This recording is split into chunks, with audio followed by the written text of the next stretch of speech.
Hey YouTube, Will here from Cinema Squad, bringing you a Cinema Squad rant. Today, I'm going to rant at you, I'm going to talk to you just a little bit about something that I think is on the minds of most superhero, comic book, and television lovers, and that is Arrow. And can Arrow ever be really restored to its former glory of the first two seasons? Arrow debuted in 2012 and was immediately not just a favorite among comic book fans, but it appealed and drawn in a large, wide, general audience.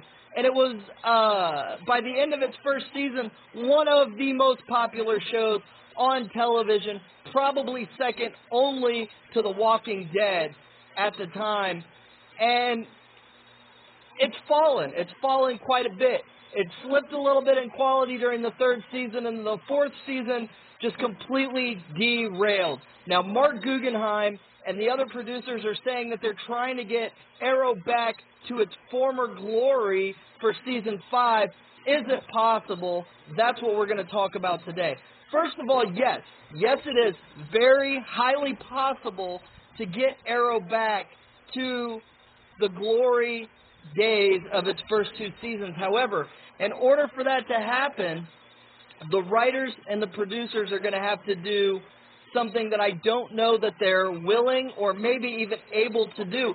They're going to have to recognize what went wrong and what derailed the show in Season 4.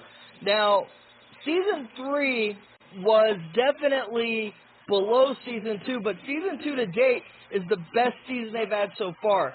So it's really unfair to say that it was a bad season. It was lackluster. And part of the reason why it was lackluster was because I feel with a villain like Reishi Al Ghul, they could have done more. He deserved better. I don't think that they fully utilized that character, and I don't know that that it was even possible for them to fully utilize that character just because Reishi Al Ghul historically has a connection to Batman. He has a very personal and very intimate connection to Batman that he just didn't have with Oliver. And I think that brought the quality of the show down a little bit. One of the things that made Season 2 the best season so far was that we were introduced to Slade Wilson as an ally on the island in the flashback way early in Season 1.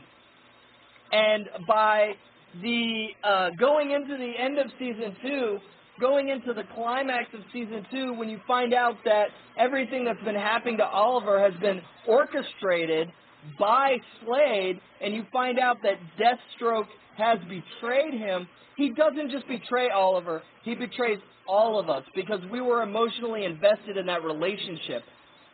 And that's something that Reishi Al Ghul didn't have, even though Reishi Al Ghul is a popular and marketable name. And then Season 4 goes completely off the rails with a completely uninteresting villain in Damien Darhk, a villain that even the most hardcore comic book fans had probably never even heard of before he was announced to be the Season 4 big bad. Now, can they come back with a villain that's back up to the Deathstroke caliber? Yeah, it's possible. And it looks like that's what they are trying to do with Prometheus. Now, whether or not Prometheus is going to pan out, that remains to be seen. But it's possible. Another thing that really derailed Arrow in the fourth season is not so much too many characters, but too many characters in the field. Do we need Diggle in the field as Spartan? You know, well, obviously, we've got Oliver and Speedy, and then we did have Black Canary, but she's gone now. But they're also talking about suiting up Mr. Terrific this year. They're talking about bringing in Artemis this year. It's just too many characters in the field. Arrow has become, instead of just Green Arrow and maybe Green Arrow and a sidekick, it's become its own little mini archery Justice League. The Justice Archers of America. And that's not what fans want to see at all.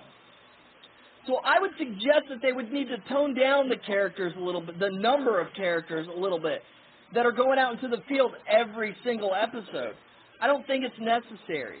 Another thing that fans were incredibly disappointed in was Season 3 held the promise of finally seeing Roy Harper suit up as Arsenal and fight alongside Oliver and the Green Arrow, and we did get that. But the way this season was structured, with Oliver dying, being presumed dead in the mid-season finale, and then being gone for several episodes in the middle, and then with Colton Haynes deciding to leave the show several episodes before the end of the show, the end of the season, we really got cheaped out on the Batman and Robin aspect that a lot of fans were hoping for, especially after following Roy for a year and a half.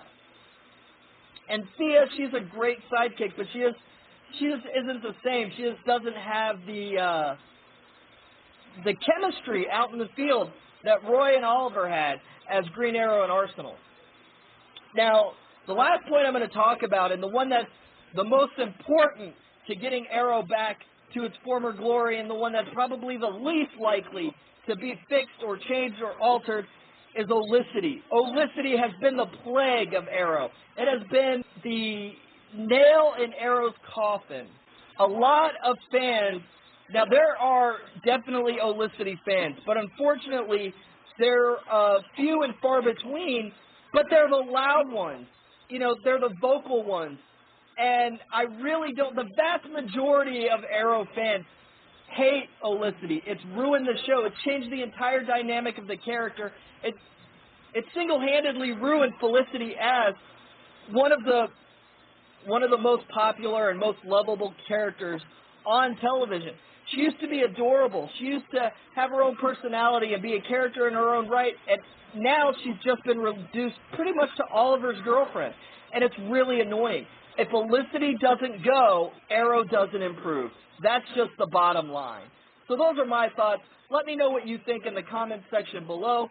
Thanks for watching. If you enjoyed this video, please give a like, a share, a subscribe, and feel free to head on over to The Blaze, where you can find my weekly column on movie reviews and general Hollywood industry commentary. Be sure also to check out cinemasquad.wordpress.com, and you can find us on Twitter, cinema_squad, or you can find us on Facebook at Cinema Squad. Thanks for watching, and have a nice day.